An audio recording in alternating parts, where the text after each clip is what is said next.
Okay, we're going to switch gears just a little bit here. Our United States Senator David Vitter has stopped by here. He's in town. Good afternoon to you, Senator. Appreciate it. Thanks, Greg. Good to be with you. Well, always good to hear you or talk with you at least while you're in town. Sure. A couple things. We did a little looking around, and one of the things I saw that you were really just kind of happening right now as we speak. A lot of folks were involved in that alleged Ponzi scheme, the Stanford case. And, you know, some people lost some things. Some people lost almost everything that they had. There are a large number of retirees. We have some help coming for those folks? Hopefully, after a lot of pushing for years, really, by me and others, the SEC acted a few months ago and said that those folks should get some relief from what's called SIPC, an independent board under the SEC.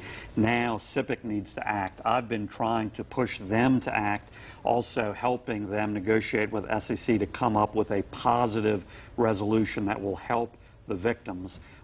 It's unresolved right now, but I think the SEC is going to be considering SIPC's latest settlement offer that would get some relief, some significant relief to victims. So one way or the other, we need to push this to resolution. We need to move on, even if it requires the SEC suing SIPC.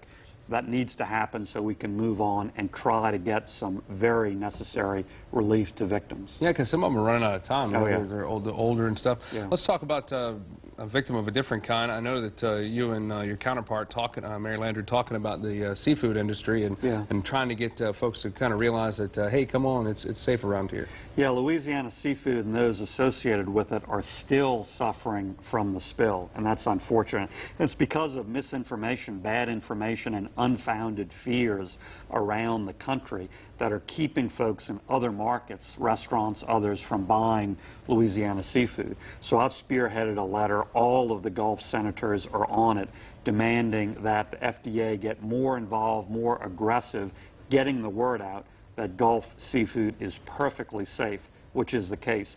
You know, Greg, when you think about it, it's pretty amazing. With all of that contamination, all of that problem in the Gulf, not one item of contaminated seafood got to any restaurant, any table, or any store shelf. That's an amazing record because we had very careful and proactive closures. But unfortunately, markets outside the state don't fully appreciate that, and they're buying a lot less Gulf seafood.